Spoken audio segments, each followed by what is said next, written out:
Haji Mat Lela bin Buang, seorang tua dari kampung Mercong, Pekan, Pahang, yang terkenal sebagai seorang pawang, seorang yang kuat beramal ibadah dan seorang yang mempunyai karamah.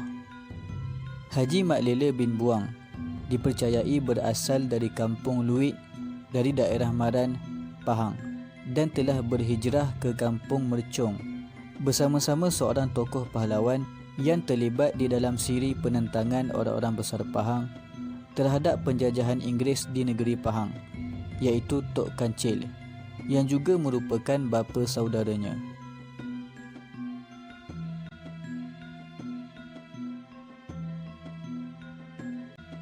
Diceritakan daripada anak Haji Mat Lela, iaitu Guru Zul, guru utama perguruan seni silat Gayang Lian.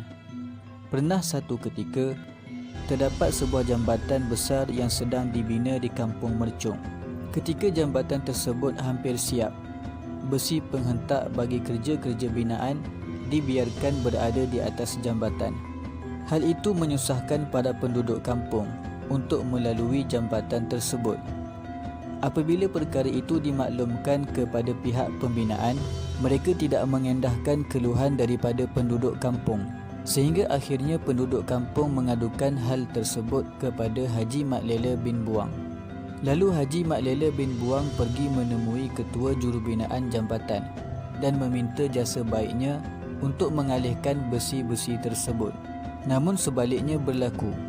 Ketua jurubinaan itu dengan angkuhnya menyuruh Haji Mat Lela mengalihkan besi binaan itu sendiri. Kebiadaban reaksi ketua jurubinaan jabatan itu membuatkan Haji Mat Lela merasa marah. Lalu beliau menguiskan besi tersebut hanya dengan menggunakan kaki kanannya, sehingga besi tersebut jatuh terjunam ke dalam sungai. Terkejut dengan tindakan Haji Mat Lela dan mula merasa takut, ketua jurubinaan tersebut meminta maaf kepada Haji Mat Lela di atas kebiadabannya.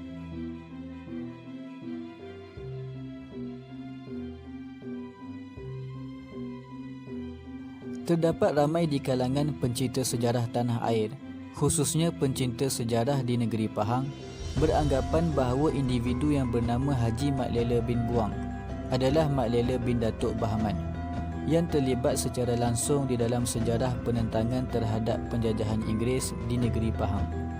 Sebaliknya, Haji Mat Lela bin Buang adalah individu yang berlainan dengan Mat Lela bin Datuk Bahaman, serta beliau tidak pernah terlibat di dalam mana-mana siri penentangan terhadap penjajahan Inggeris di negeri Pahang. Hal ini telah disahkan sendiri oleh anak kepada Haji Mat Lela bin Buang yang dikenali sebagai Guru Zul, yang menyatakan bahawa bapanya tidak pernah terlibat sama sekali dengan peristiwa penentangan tersebut.